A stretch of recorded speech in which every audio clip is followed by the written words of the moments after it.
네, 지난 시간에 이어서 자연채광의 설비형 자연채광 방식에 대해서 살펴보도록 하겠습니다. 지난 시간에 이제 수동형 자연채광 방식은 우리가 살펴봤죠.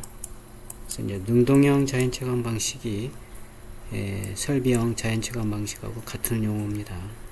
그래서 태양광 채광 전송 시스템이라든가 어떤 설비를 이용해서 능동적으로 자연채광을 채택하는 그런 방식이 되겠습니다.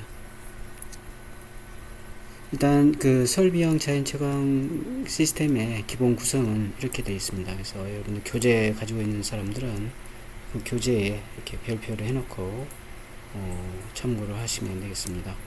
태양광이 있고 태양광으로부터 태양빛을 채광하는, 수집하는, 모집하는 채광부가 있고 그것을 일단 어떤 그 실이라든가 건물 안으로 전송하는 전송부가 있고, 그걸 또 전광할 수 있는 상광부가 있고, 그 다음에 이제 실내 채광이 되도록 이런 시스템으로 되어져 있습니다.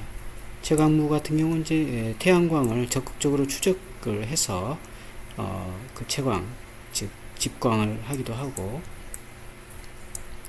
태양광 자체를 가지고 그냥 집광하는 경우도 있게 되겠습니다. 그 다음에 전송부는 이제 반사경을 이용한다든가 광섬유를 이용한다든가 광덕트 이런 것들을 이용해서 전송하는 거죠. 그 밖에 이제 선스쿠프 방식이라든가 라이트 스쿠프 방식이 있습니다. 상광부는 이제 거울이라든가 렌즈, 프리즘 이런 것들을 통해서 이제 빛을 확산시키고 상광시켜서 부드러운 빛으로 한 다음에 이제 채광하는 그런 시스템으로 구성이 되어져 있다, 이렇게 보시면 되겠습니다.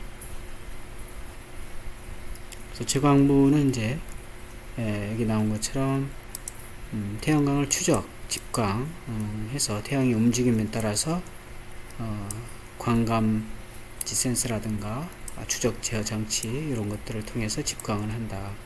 그래서 채광 방식은 이제 반사 거울 방식이라든가 파라볼릭 공명경 그런 거울 방식, 프리즘 굴절, 렌즈 집광 방식 이런 것들을 사용해서 집광을 하게 됩니다. 그 다음에 이제 전송부는 말 그대로 이제 전송하는 거니까 여기 있는 것처럼 광섬유 방식을 통해서 또는 이 전송하는 경우 또는 뭐 광덕트를 통해서 전송하는 경우 이렇게 있게 되겠습니다. 그래서 광섬유 방식 같은 경우는 이제 광섬유 케이블을 이용해서 전송하는 그런 방식이 되겠고, 자외선, 적외선 등의 유해 성분을 제거하고 유익한 가시광선만 전송하는 방식으로 가장 우수하고 가격이 좀 높다, 이런 이제 특징이 있고, 그 다음에 공준 전송 방식은 이제 다량의 고반사 거울을 이용해서 전송하는 방식이 되겠습니다. 예를 들어서 이제 아파트가 이렇게 있으면 이쪽 아파트가 있고 옆 건물의 아파트에서 빛을 받아서 태양빛을 받아서 이 거울에서 이렇게 전송해주는 이런 방식이 이제 한 예가 되겠습니다.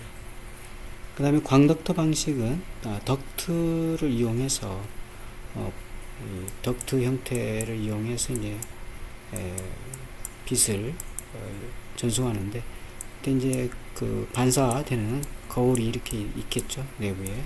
그래서 반사돼서 이렇게 가도록 빛이, 이런 형태가 이제 광덕트 방식이 되겠습니다.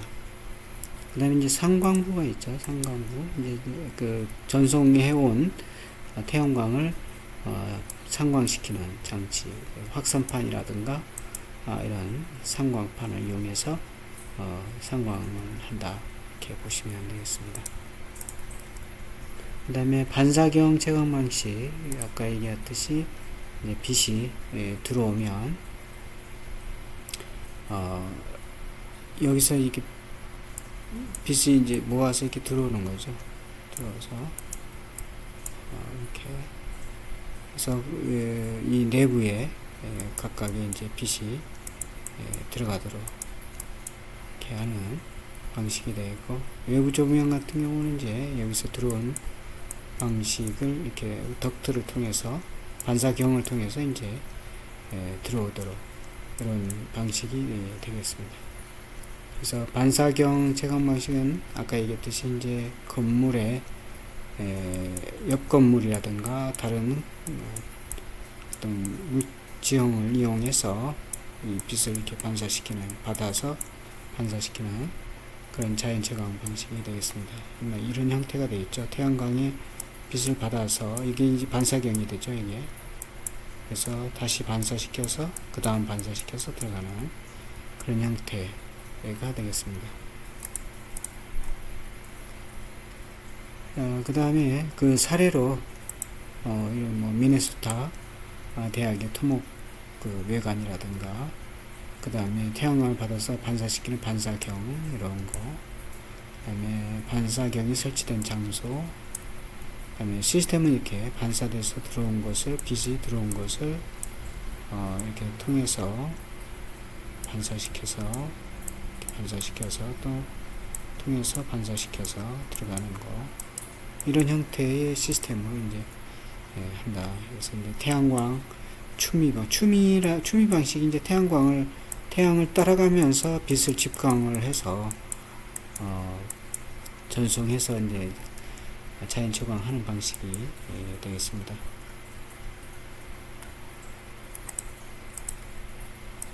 그 다음에 반사 거울을 이용하여 별도의 장치 없이 빈 공간에 그 빛을 전송하는 조명 방식이다.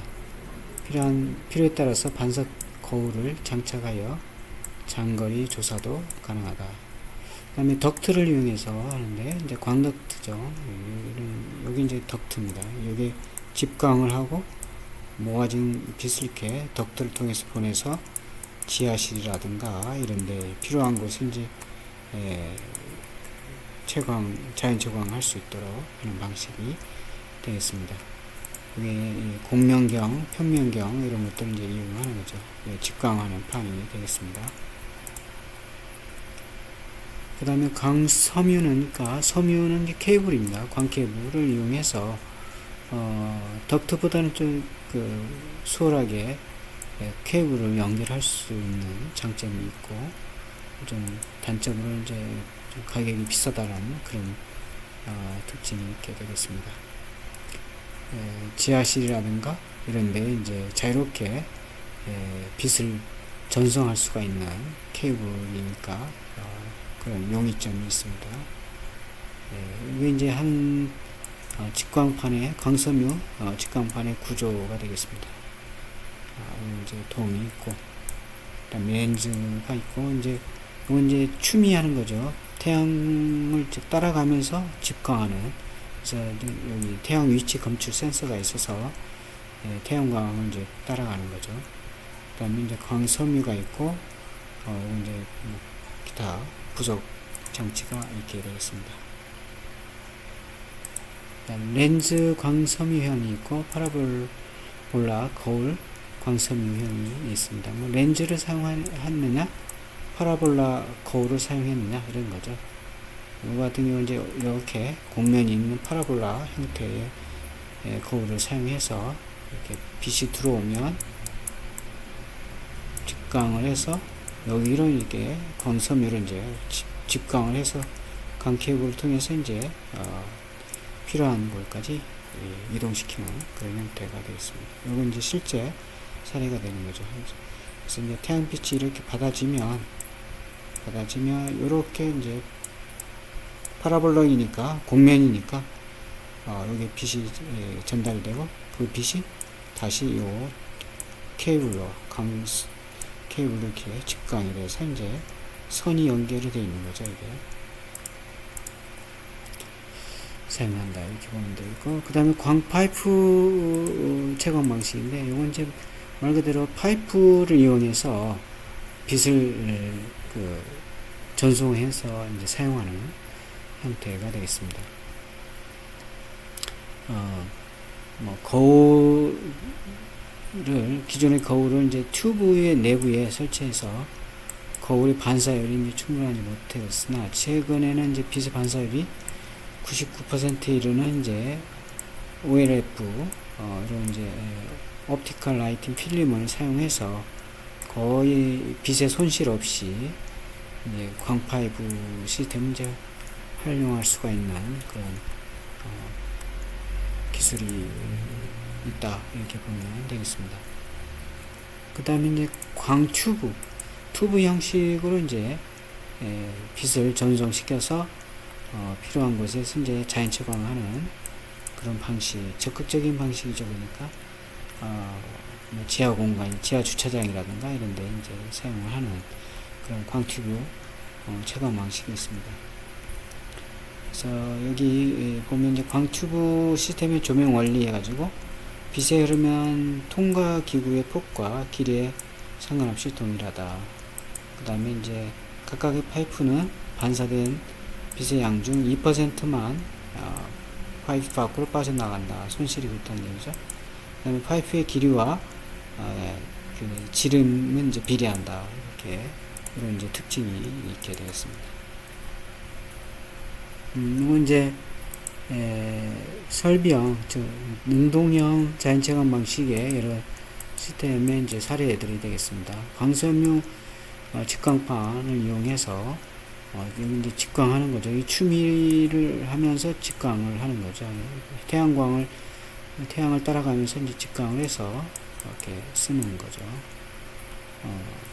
그래서 여기 이제 직광을 한 곳에서 빛이 이렇게 와서 비치고 또 이렇게 흘러가서 각각의 여기서 비치고 또 이렇게 와서 여기서 비치고 각각의 이렇게 각각 이제 사용하는 거예요. 그러니까 필요에 실에 의해서.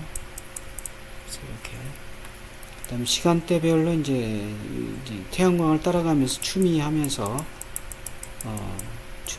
직광하는 직광판이 되겠고, 이제 수영장이라든가 이제 자연 채광으로 이렇게 빛이 자연광이 이렇게 수면 밑에서 이렇게 비치는 거죠. 그다음에 지하실 이런 데 이제 사용할 수가 있습니다. 그다음에 이제 선스쿠프 방식이 있죠. 선스쿠프 채광 방식. 선스쿠프 방식이 원리는 이렇게 되어 있습니다. 예를 들어서 이제 이제 우리가 동지 때하고 하지 때의 태양의 위치가 다르잖아요.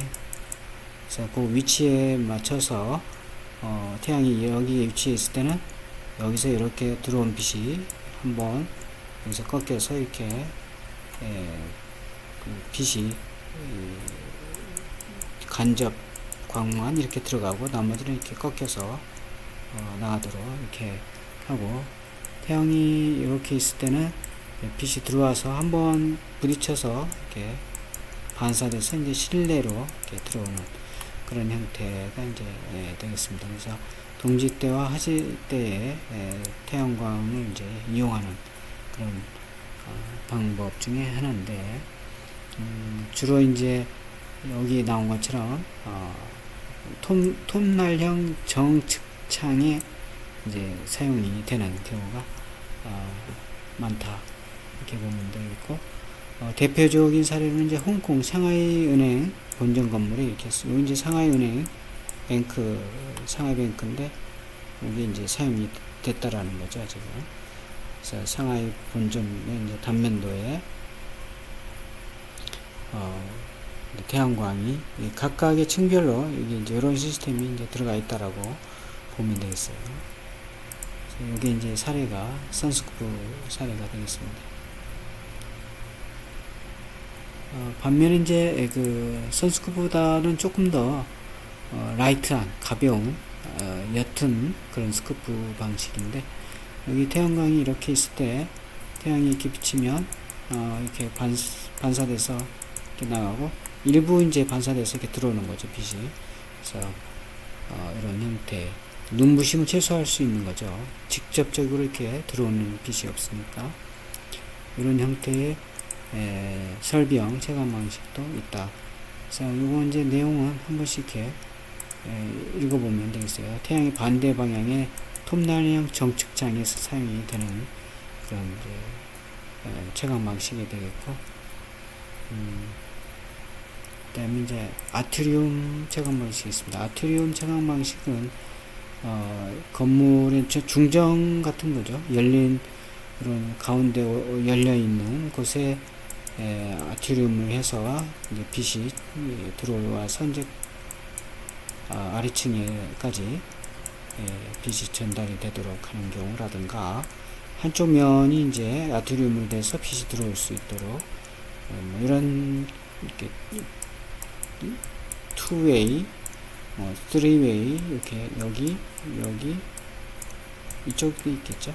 그래서 이 라인 여러 가지 형태의 이제 아트리움을 이용해서 채광하는 방식이 되는데, 이제 이 오픈이 되다 보니까 오픈 공간에 이제 여러 가지 태양이 직접적으로 들어오는 이제 더워진 공기, 예열 이런 것도 이제 경우에 따라서는 예열 효과가 좋기도 하지만 여름철에는 이제 굉장히 좀 피해야 되는 그런 효과를 이제 차단해야 되는 그런 부분도 있다. 그것까지 이제 고려해서 아트리움을 쓸 수 있는 거죠.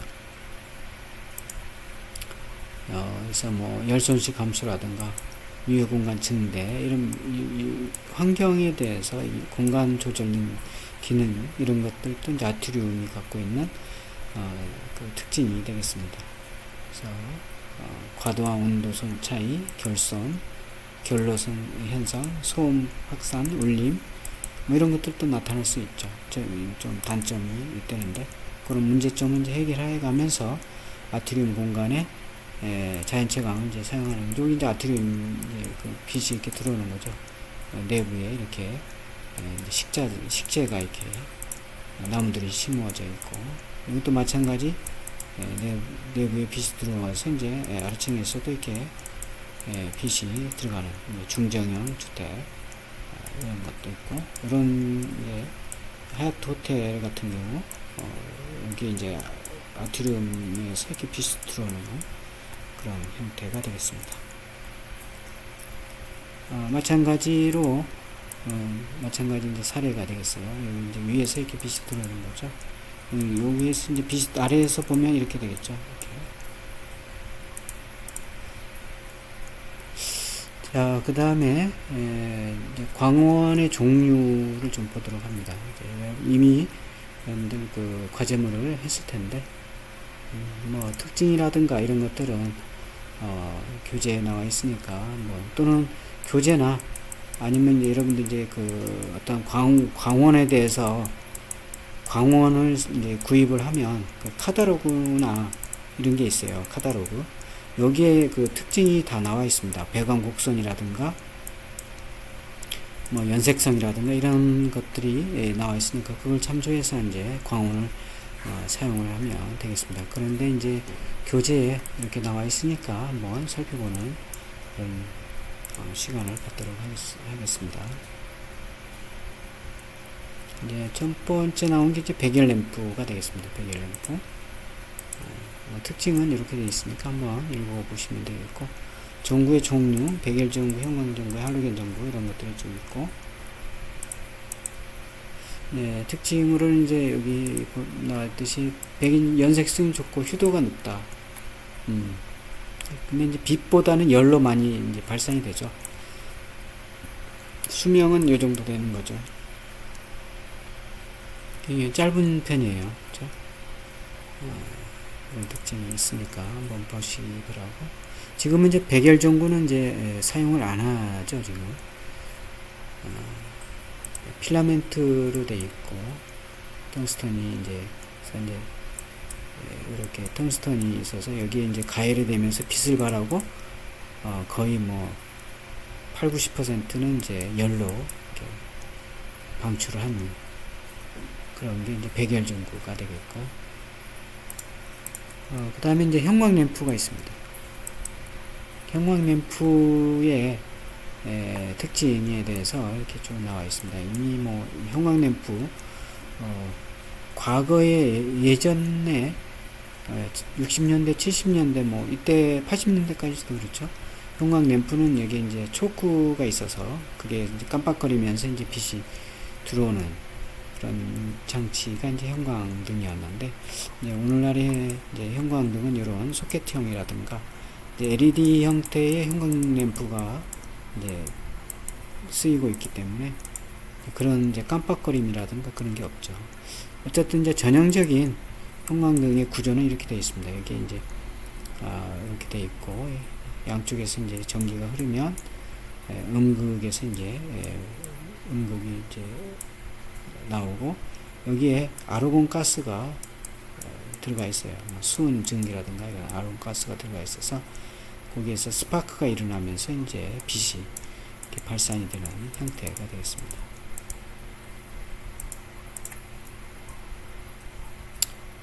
그 형광등에 대한 특징들이 이렇게 쭉 나와 있는데 한 번씩 보시기 바라고요. 형광 조명의 특징, 효율이 높다, 희망하는 색상을 얻을 수 있다, 일반적으로 알려져 있는 내용들이 되겠습니다. 그 다음에 램프의 채도가 낮다, 수명이 길다, 백열 전구에 비해서는 이제 길죠. 그 다음에 열을 거의 발산하지 않는다. 그 다음에 이제 광속 변동이 적다, 이런 게 이제 특징이 되겠습니다. 자, 이제 형광 램프, 여러 가지 다양한 형광 램프가 이렇게 나와 있고요. 그 다음에 이제 전원 주파수의 변동이 광속 수명에 영향을 미친다. 그 다음에 가동 시간이 소요된다. 이거 아까 얘기했듯이 이제 초크 담화가 있어요. 점등 이제 깜빡거리면서. 그래서 이거 이제 전통적인 이제 과거의 형광 램프가 되는 거죠. 오늘 지금 쓰이는 형광 램프는 이제 그런 부분이 이제 거의 없죠. 그 다음에 주요 온도에 영향을 받는다. 저역률이 있다. 그래서 이제 여기 역률에 대해서 55에서 65% 정도 된다. 그래서 이제 그런 저역률 효과가 있고, 얼음거림이 있다. 이것도 이제 과거의 형광등은 그랬죠. 요것들은 이제 8번, 뭐 9번도 그렇죠. 10번, 11번, 12번 이런 것들은 이제 과거 형광등에서 나타나는 그런 특징들이 되겠습니다. 그래서 형광등에 안전기를 이제 사용을 하죠. 과거 형광등 예열식, 스타트형, 레피드 스타트형이 있고 예열 시동형이 있고, 이런 이제 과거의 안전기가 이제 사용이 되는, 안전기도 이제 과거의 안전기는 이렇게 큰 안전기가 사용이 됐죠. 초크 담화가 있고, 지금도 이제 형광등에는 이제 굉장히 슬림한, 아주 조그만하고 슬림한 안전기가 부착이 되어져 있습니다. 지금도. 그 다음에 더블 스포트형 형태의 안전기가 있고, 그 다음에 이제 3파, 4파, 5파장 램프가 있습니다. 램프, 이제 빛과 파장이 있는데, 우리가 이제 파장의 빛의 특징에 대해서 앞에서 우리가 했었죠. 참고하시면 되겠고, 거기에 이제 3파냐, 4파냐, 5파냐에 따라서 파장의 수에 따라서 이제 램프 이름이 붙여져 있는 거고, 3파장은 이제 영세성을 위주로 표현한 말이다. 그래서 인간의 눈에 가장 잘 느낄 수 있는 파랑, 초록, 빨강. 그래서 이 파랑색의 파장, 이런 파장들이 서로 이제 다른데, 이게 이제 가장 3파장에 해당되는 그런 램프가 되겠습니다.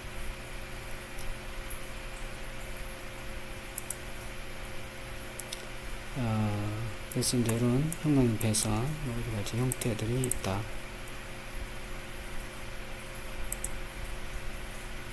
그 다음에 이어서 3파장, 4파장, 5파장 램프 같은 경우도 마찬가지 여기 이런 특징이 있는 거고, 3파장이 이제 두 가지가 더 이제 그 파장이 섞여서 연색 지수를 높이는 그런 효과가 있고, 뭐 이런 특징이 있습니다. 그래서 주로 이제 어디에 쓰이느냐, 뭐 정확한 색채를 필요로 하는 장소, 실험실 이런 곳에 이제 쓰는 거죠. 우파장 램프는 이런 곳에 쓰인다.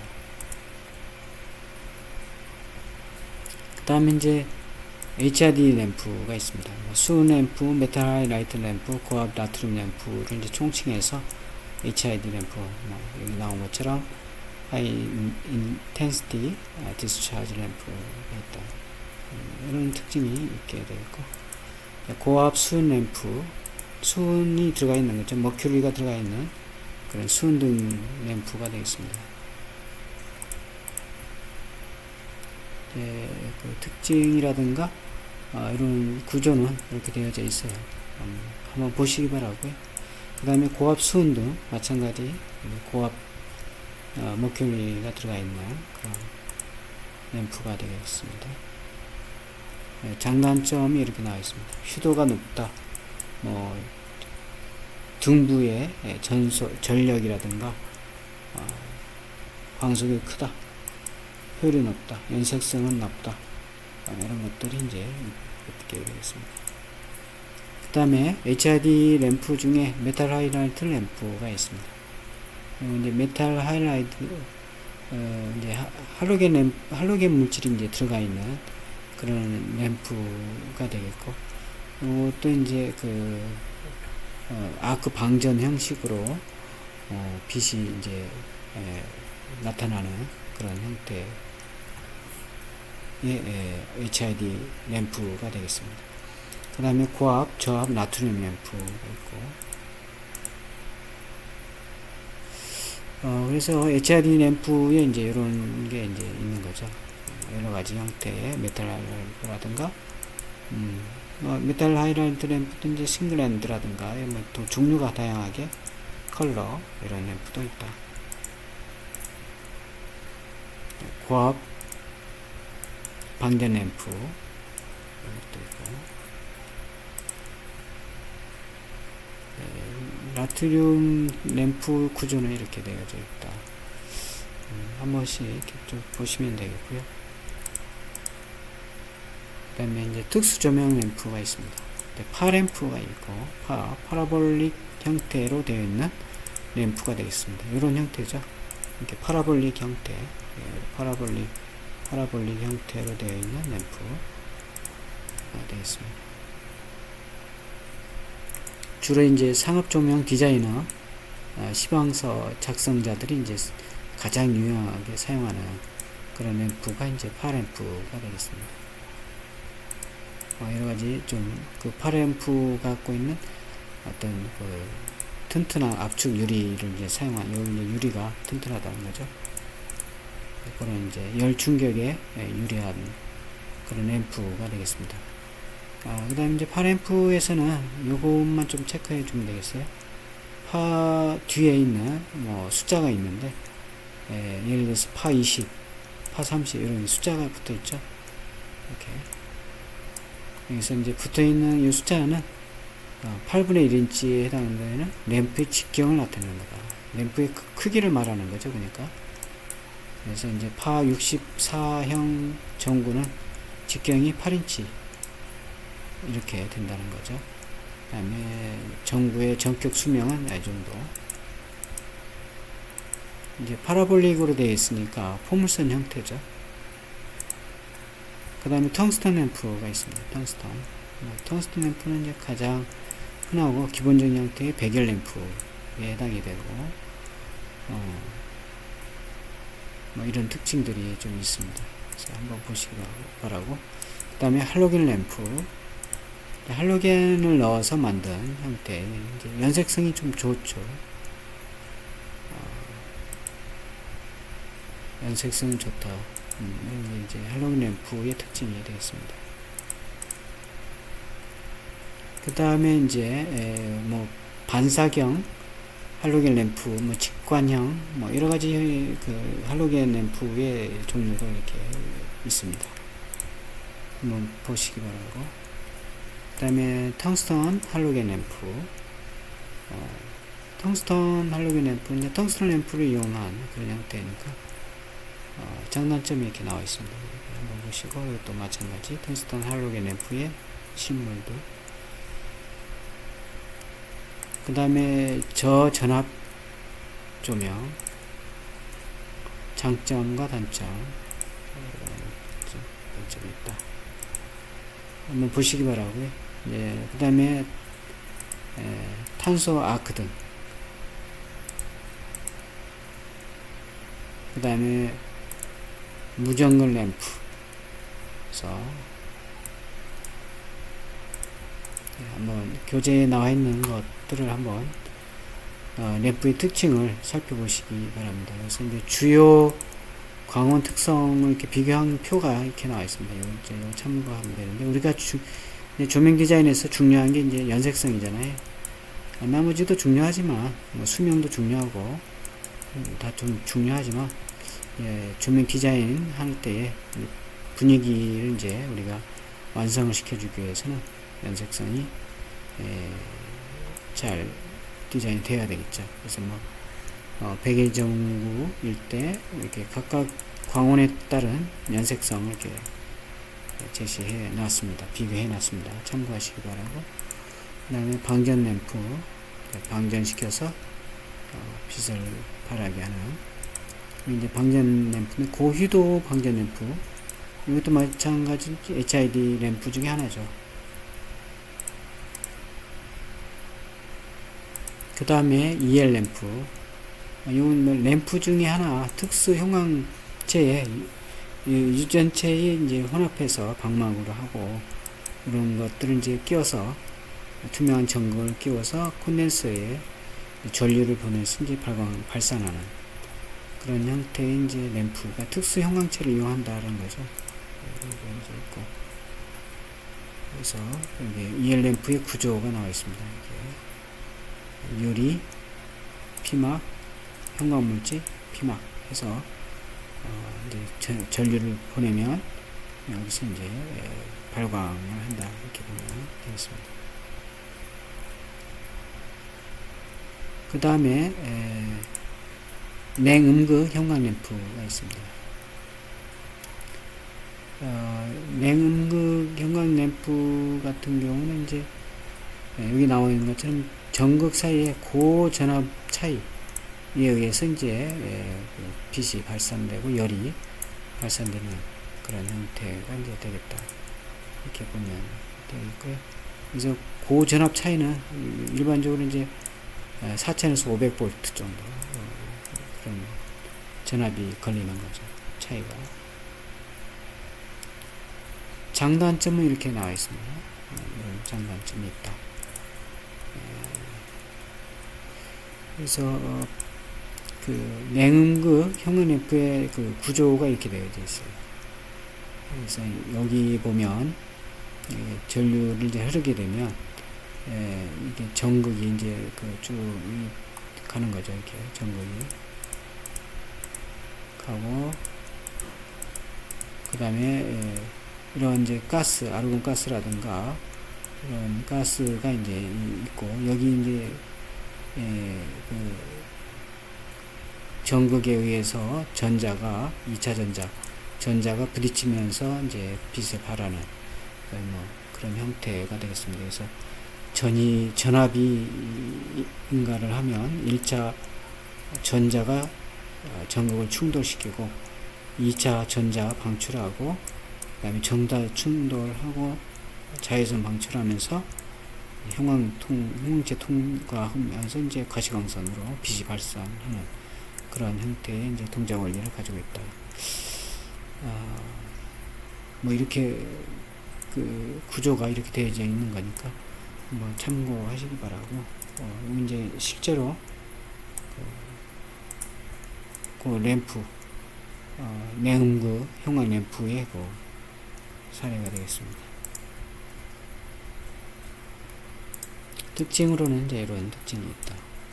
적용 분야, 뭐 LCD, 이 LCD라든가 LED 디스플레이, 백라이트용, 특히 이제 노트북이라든가 액정 모니터, 액정 TV, 복사기용, 팩시밀리, 스캐너, 프린트, 교통신호, 이게 이제 사용한다, 이렇게 보면 되겠습니다. 이제 그 밖에 요 건축물 외관에도 이렇게 이제 사용을 하는 거다. 건축물 외관에도 다양하게 연출을 하기 위해서 사용을 한다. 그럼 또 광촉매 형광 램프가 있고 네온 등이 있습니다. 광촉매 형광 램프는 이제 여기 나온 것처럼 오염 분해 효과, 세균 사멸 효과, 악취 제거 효과 이런 효과를 갖는 그런 특징이 있습니다. 그래서 여름철에 그 모기를 잡아들이는 그런 램프라든가 이런 것들도 한 사례가 되겠고, 그 다음에 네온등은 이제 이렇게 해서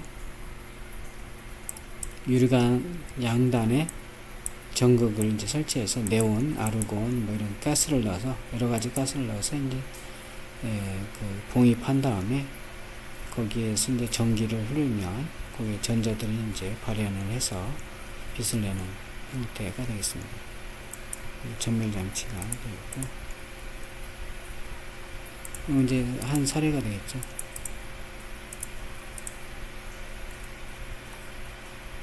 그 다음에 펜시 네온, 마찬가지 네온 사인하고 비슷한 형태의 그 램프인데, 팝 이벤트 연출이라든가 판촉물 이런 데에 이제 몸에 부착하는 액세서리 이런 게 이제 이 판시 네온이 되겠습니다. 여기 판시 네온 빛 이제 빛에 따라서 이렇게 표시해 놓은 거고, 네온 조명기구, 논네온 이렇게 여러 가지 조명을 소개하고 있습니다. 펜시 네온의 여러 가지 자유자재로 이렇게 구부려서 모양을 만들어서 빛을 낼 수 있는 다양한 형태를 연출할 수 있는 광원이 되겠습니다. 그래서 연출 효과에 전멸, 흐름, 속도, 기타 이런 것들을 낼 수 있다. 디자인 순서는 이렇게 펜시 네온 디자인하고 색깔 선정하고 관 조명 방법 순서하고 이렇게 하면 되겠습니다. 시공 순서 마찬가지로 이렇게 나와 있습니다.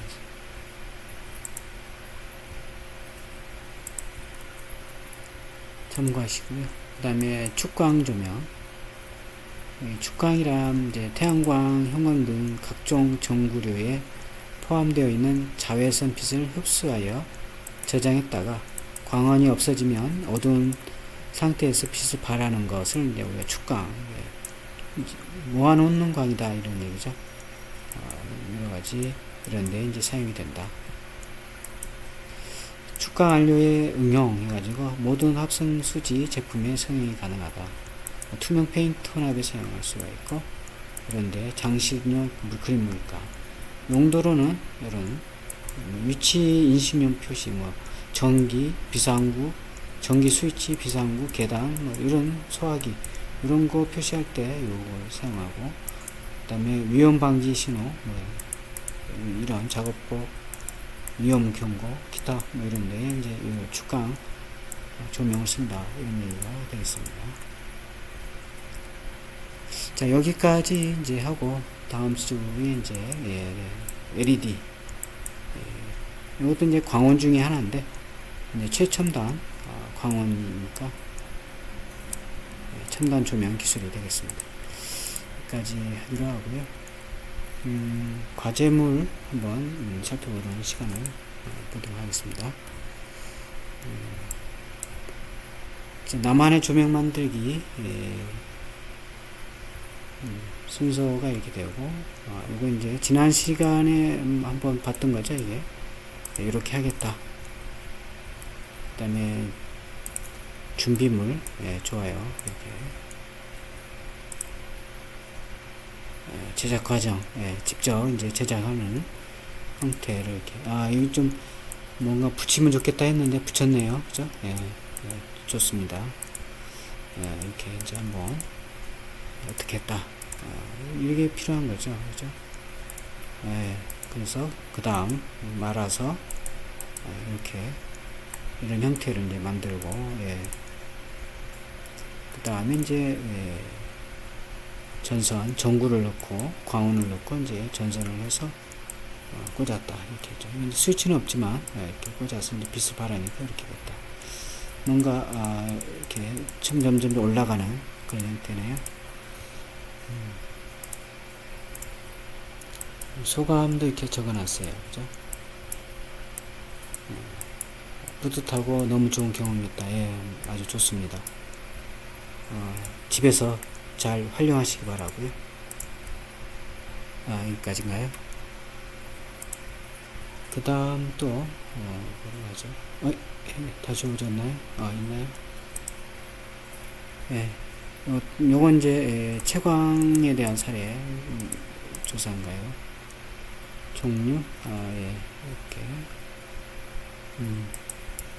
용산 성당에 대해서 또 지난 시간에 다른 사람들도 봤죠, 그죠? 확인만 하고 넘어가도록 하죠. 이게 이제 그 내부에서 찍은 사진이네요. 밖에서 이렇게 빛이 들어오는데, 지난 시간에도 얘기했듯이 창의 크기가 다양하다 그랬죠. 근데 이제 이렇게 들어오면서 벽이 이렇게 있다 보니까 이게 이제 확산이 되는 거죠. 이렇게 이제 벽이 크고 저쪽에 작죠. 여기는 작고 바깥쪽은 작고 안쪽은 이렇게 크고, 그러면서 이제 빛이 확산이 돼서 들어오니까 굉장히 부드러운 형태가 되겠죠. 그런 것도 마찬가지. 사진 좋네요. 그 다음에 이것도 뭐 다른 학생이 소개했던 것 같은데, 좋습니다. 나름대로 스터디를 했어요. 그죠? 한번 보시기 바라고요. 안쪽에서 이렇게 보면 이런 형태 채광이 이렇게 들어오는 거죠. 저는. 여기까지인가요? 그 다음 조명 용어의 종류와 용어 내용, 이것도 뭐 다른 사람이 다 봤는데 확인만 하죠. 세곤도, 소비 전력, 와트,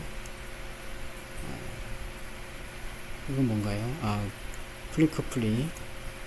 플리커 현상에 대해서 뭐 요거 한번 스터디를 한 것 같네요. 깜빡이 현상을 제거하여 눈의 피로, 시야흐름, 두통 증상이 없이 오랜 시간 편안하게 사용할 수 있는 조명이, 이런 조명이 있다. 플리커 현상이 이렇게 나타나는 걸 이렇게 했네요. 출처가 있었으면 좋았네요. 그죠? 광효율, 여기까지. 요건 좋았어요. 그죠?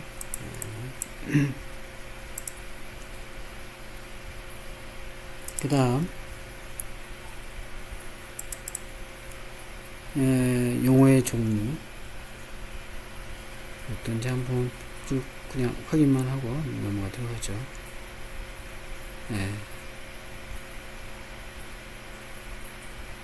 분광, 분포. 여기까지인가요? 끝인가요? 그죠?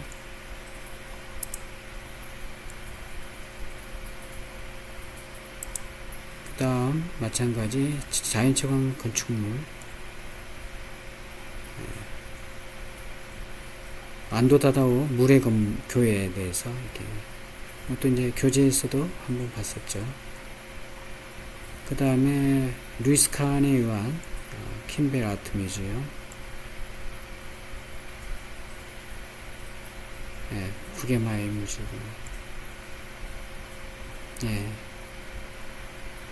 여기까지인가요? 출처나 이런 것들이 좀 있었으면 좋았는데, 하여튼 잘했어요. 자연채광에 의한 건축물 사례, 런던 시청, 나름대로 이렇게 조사를 해서 스터디를 한 걸 제시를 했습니다. 내부 사진이 있으면 좋은데 내부 사진이 없네요. 도쿄 국립시민미술관 마찬가지 스터디를 해서 소개를 했습니다. 그 다음에 용샹교회 마찬가지 한번 봤었죠. 독일 국회의사당 됐습니다. 돔으로 내부에서 보면 이런 사진, 그 다음에 국제교류 배제대 이런 형태. 여기까지 좋습니다. 마찬가지 아파트 조명 평형별,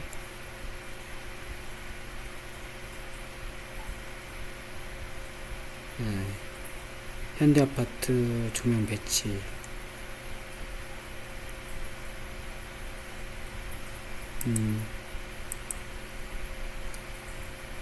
현관에 대한 조명,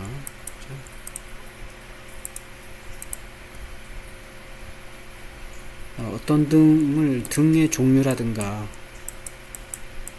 등 이름이라든가 등 이름, 등명, 매도아트, 맨룩스죠. 이게 조도로 표시해야 되겠죠. 조도, 맨룩스인지 이런 것들도 같이 써줬으면 좋았네요.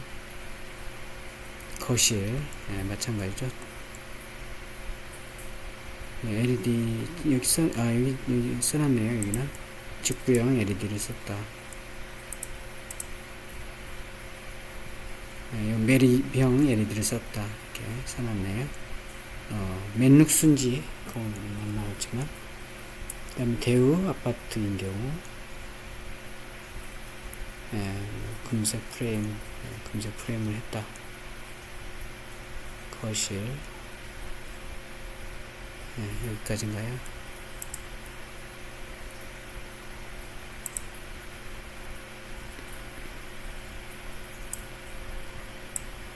아파트 평형별 조명 배치 10평승 겠네요. 여기는 조명의 기본 색상 해서 LED 다운라이트, 슬립 엣지형, 펜던트 조명 이런 것들 조사가 됐네요. 10평인 경우 이렇게, 20평인 경우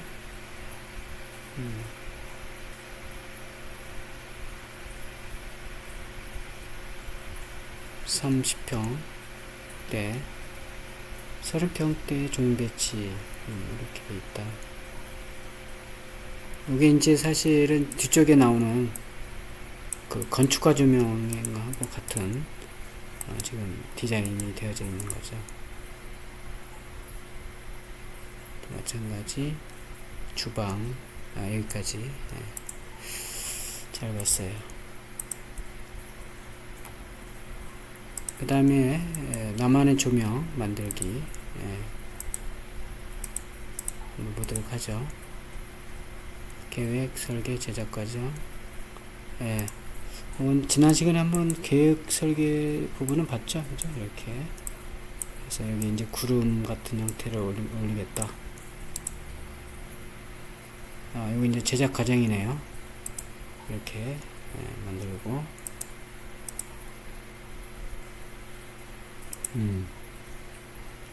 여기 이제 솜으로 구름을 이제 표시를 했네요. 그 다음에 미니어처를 이렇게 넣고 제작까지 좋습니다.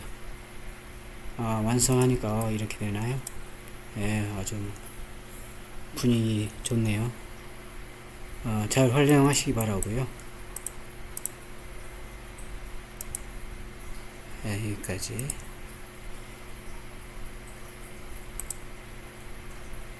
그 다음 이것도 나만의 조명 계획, 요건 지난 시간에 봤죠, 그죠? 한지로 하겠다, 각재 이렇게 해서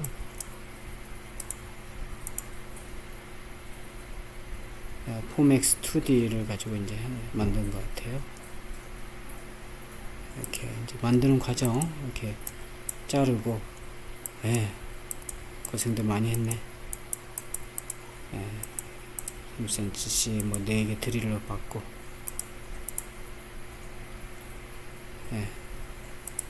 포맥스 뚫어가지고, 뭐 일일이 다 뚫었네요. 포맥스로. 예. 이게 아주 뭐, 완성된, 예. 멋지게 완성이 됐네요. 예, 여기까지인가요? 예, 잘했어요. 그 다음에 용어 종류. 예. 또 뭐 이거 한번 쭉 그냥 보도록 하기만 하죠.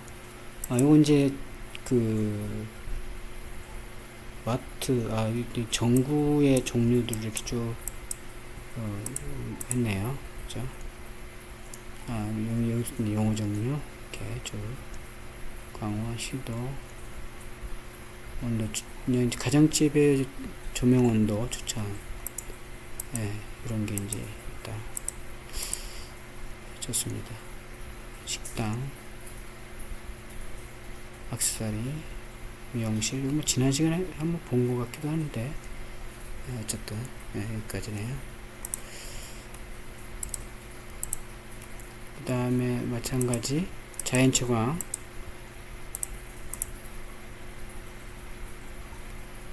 자연채광이 뭔지. 자연채광에 대해서 지금 지난주에 수동형 자연채광, 능동형 자연채광을 PPT 12장 이상 작성해서 이제 제출하자, 이 과제물이 지금 나갔었죠.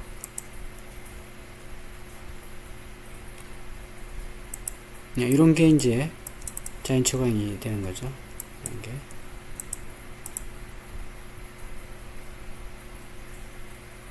또 마찬가지. 이렇게.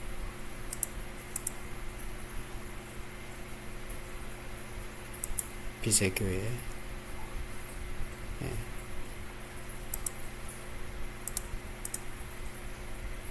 김배밀수관, 우리한테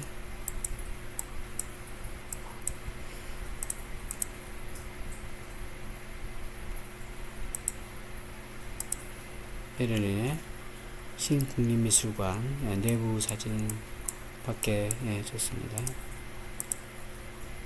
여기까지인가요?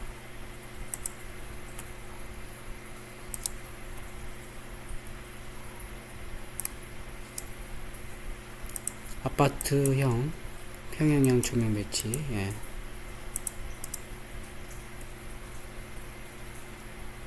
청담동 자이 21평 이런 평면도 좋습니다. 이렇게 좀 평면도도 같이 이렇게 소개하면서 조명등 이렇게 해주면 좋죠.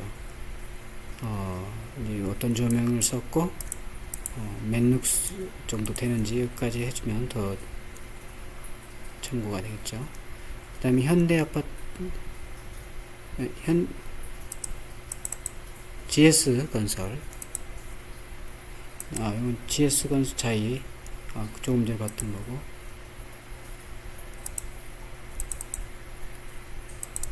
그 다음에 현대건설의 동두천 현대 아이파크, 마찬가지 평면은 이렇게 되어 있고 35평 조명들 이렇게 소개했습니다. 네, 좋아요.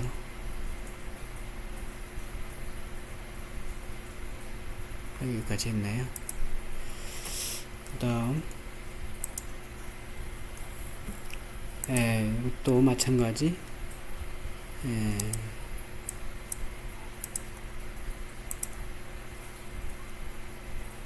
자연초강에 의한 건축물 사례 있네요.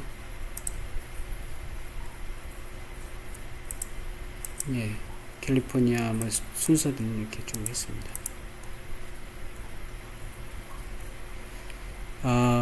사실 지금 자연채광 방식에 의한 건축물 사례 중에 지금 과제물 각자 지금 내는 것을 보면 그 수동형 자연채광 방식은 지금 많이 지금 되어져 있어요. 그래서 능동형 자연채광 방식에 대한 과제물을 같이 요거 낸 걸 같이 한번 더 내주면 되겠죠. 수동형은 요거 내고 요 앞전에 소개했던 사람들도 마찬가지가 되겠어요. 수동형 자연체감 방식은 이미 제출한 걸 또 한번 제출하면 되겠어요. 그 다음에 이제 능동형 자연체감 방식을 또 이렇게 나열을 해서 제출하면 되겠습니다. 그래서 요건 이제 아카데미 이렇게 좀 조사를 해서 제출을 했습니다. 이렇게. 네, 좋습니다. 이렇게.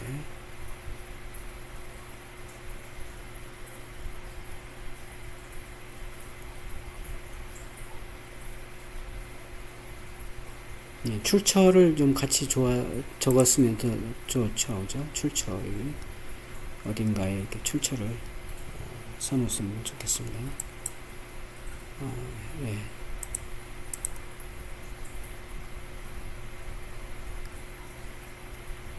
그 다음에 마찬가지 아주 독특한 건축물에 대한 자연채광 방법에 대한 건물을 소개를 했습니다. 그 다음에 야사이초 찌바이안에 있고 좋습니다. 이렇게 되어 있고 내부는 이렇게 디자인할 때 이런 것 잘 봐두셨다가 활용을 하시기 바랍니다. 내부 외부 이렇게 되어 있고 그 다음에 여기 마찬가지 이렇게 내부 여기까지 좋습니다. 아주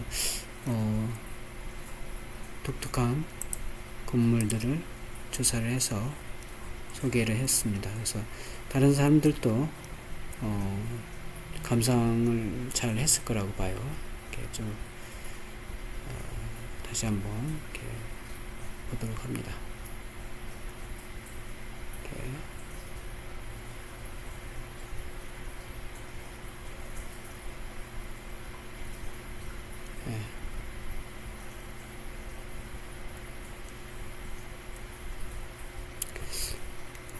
좋습니다. 여기 이제 자료가 지금 PPT가 아니고 뭐죠 이게? PDF로 됐네요. PPT를 탑재를 첨부를 해주면 더 좋을 뻔했네요. PPT를 같이 첨부를 좀 해주면 되겠습니다. 이건 나만의 조명 설계 이제 이거 마무리 완성이 됐나요?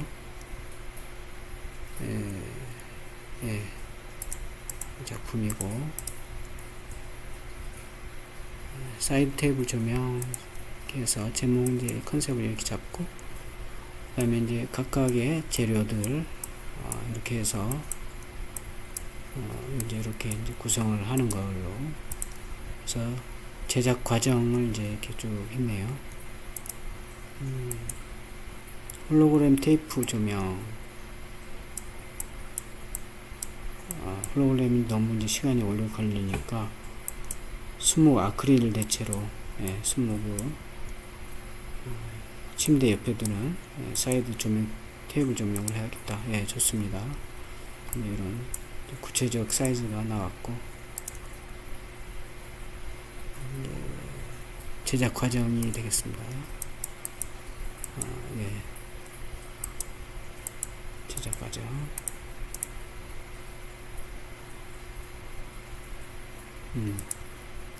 이게 이제 스위치까지 있는 그 조명, 점조명이네요. 점조명을 해서 이렇게 여기 이제 책도 놓고 여기는 조명등이 있고 책이 있고 그죠? 여기 또 뭘 올릴 수 있는 테이블 형태 여기 이제 침대가 있고 옆에 사이드 테이블 조명이 됐습니다. 아주 실용적으로 잘 만들었습니다. 고생 많이 했고요. 잘 봤습니다.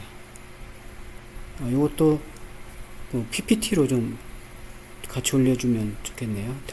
제출을 해주면. 그죠?